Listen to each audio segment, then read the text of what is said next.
James Kaufman, World News Report today.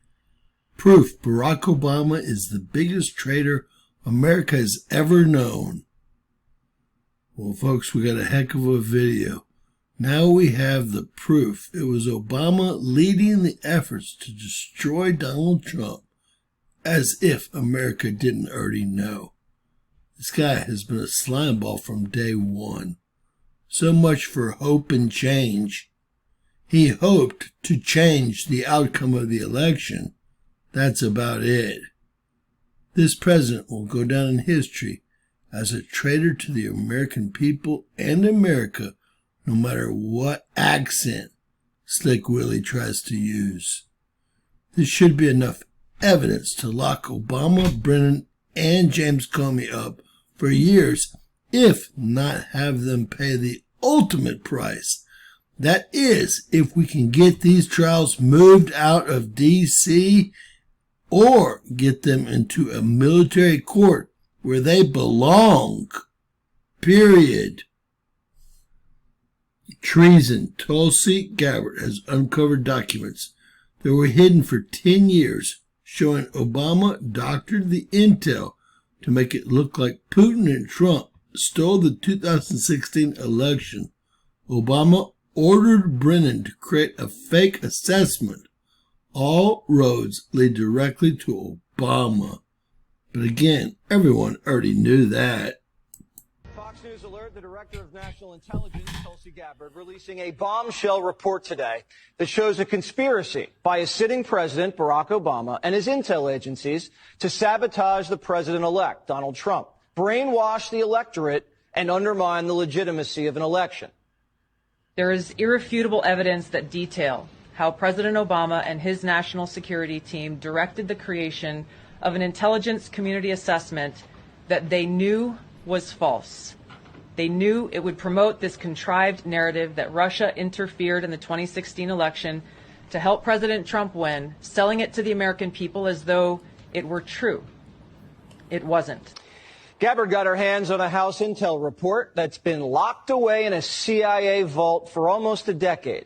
Investigators spent over 2,000 hours looking into how the Russia hoax was born, interviewing 20 CIA and FBI officials. And it turns out that the Obama administration doctored the intelligence to make it look like Putin and Trump stole the election. A month after Trump beat Hillary, Barack Obama wasn't satisfied with his intelligence reporting and ordered his CIA director to create a new assessment of how Russia interfered with the election. This was a highly unusual move. John Brennan handpicked 5 CIA analysts to write the assessment, and they were siloed. None of them knew what the other was doing, and only one analyst was in charge of drafting this report. There was nothing routine about this, and it was a rush job to publish before Trump was sworn in. Nothing was coordinated with the other intelligence agencies either. Basically, this was home cooking for Barack Obama. There were 4 key elements from the assessment that were repeated over and over again and formed the basis of the Russia hoax and the Robert Mueller witch hunt. 1, that Vladimir Putin wanted Donald Trump to win. 2, Putin took action to help Trump win. 3, the Russians had blackmail on Trump. That was the Steele dossier. And 4, that the Russians tried colluding with the Trump campaign. None of any of this was ever true. There was no reliable intelligence to support any of these allegations. Senior CIA officials repeatedly refused to traffic in these allegations, but they were repeatedly overruled by CIA Director Brennan and FBI Director Comey, who insisted that they be pushed, even without verifiable evidence. The Obama administration cherry-picked the intelligence, lied about their sources, misquoted sources, didn't corroborate their claims, suppressed intelligence that ran counter to their narratives, and even used anonymous internet postings. Rank and file CIA admitted what they were doing violated their own tradecraft standards. There was a massive pressure campaign that came right from the top. CIA analysts say they received unusual directives from political appointees, the CIA director, and Obama himself. This is how the Russia hoax was born. Donald Trump knows that the Russians helped him win in 2016. Putin hated Secretary Clinton so much that the flip side of that coin was he had a clear preference for the person running against the person he hated so much. It was Russia in a very systematic way tried to interfere in the election and to try to advance the prospects of Donald Trump being elected.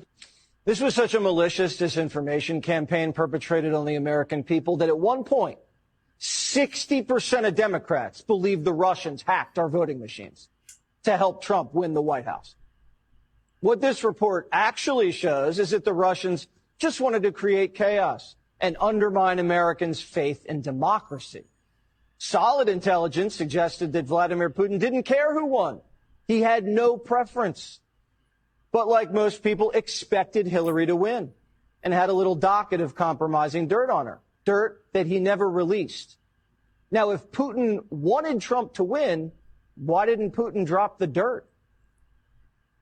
There were high-level DNC emails that detailed evidence of Hillary's, quote, psycho-emotional problems, uncontrolled fits of anger, aggression, and cheerfulness, and that then Secretary Clinton was allegedly on a daily regimen of heavy tranquilizers. Then CIA Director Brennan and the intelligence community mischaracterized intelligence and relied on dubious substandard sources to create a contrived false narrative that Putin developed a quote-unquote clear preference for Trump. Now, if Clinton was on tranquilizers like the Russians believed, why didn't they leak it to help Trump win? How credible was the information about Hillary Clinton's power? All I have seen is what the Intelligence Committee have reported through their investigation. I think the underlying point there is that we understand from intelligence what Russia said that they had. And the important point here is that if they were trying to influence the election, as President Obama and James Clapper and John Brennan, everybody said they were doing in order to support Donald Trump's election, they would have released the most damning of that information. Obama and his spy chiefs knew that Putin didn't prefer Trump over Hillary, but they cooked the intelligence to make it look like he did. Obama and his intel spies knew that Putin didn't collude with Trump and that he didn't even direct his people to help Trump win. But they put it out there anyway. In a sense, Barack Obama did exactly what Putin wanted, undermined Americans' faith in free and fair elections and caused chaos in our country. Barack Obama, the CIA, and the FBI were the ones doing what our enemy wanted. Do you believe that any of this new information implicates former President Obama in criminal behavior? We have referred and will continue to refer all of these documents to the Department of Justice and the FBI to investigate the criminal implications of this. For even former President Obama? Correct. The evidence that we have found and that we have released directly point to President Obama leading the manufacturing of this intelligence assessment. There are multiple pieces of evidence and intelligence that confirm that fact. Even 2 years later, after the election, Barack Obama was still pushing a hoax he knew wasn't true. And he knew it wasn't true because he helped manufacture it. They're undermining our alliances, cozying up to Russia. What happened to the Republican Party? They're cozying up to the former head of the KGB. Actively blocking legislation that would defend our elections from Russian attack. What happened? Now, I don't know if it's possible to indict a former president for actions he took while in office. I'm not a lawyer, proudly. But Brennan, Comey, and others may have severe liability.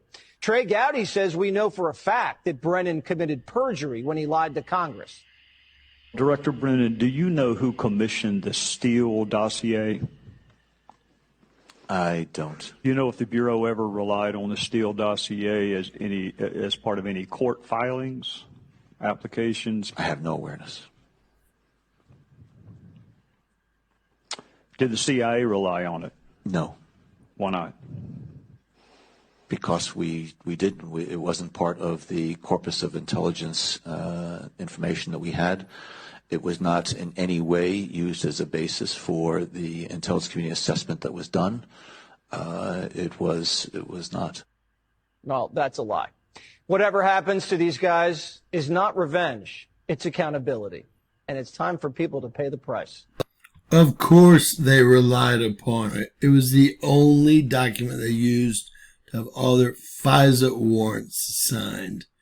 These people need to go into a military court, be convicted, and pay the ultimate price per the Constitution of these United States of America, or this will continue, period. God bless you. God bless America. Let's pray that Trump and somebody up in Congress and in D.C. has the guts to put this in front of a military court where it belongs. This is treason. God bless. Share, subscribe, and always remember, anything's possible in Bizarro World.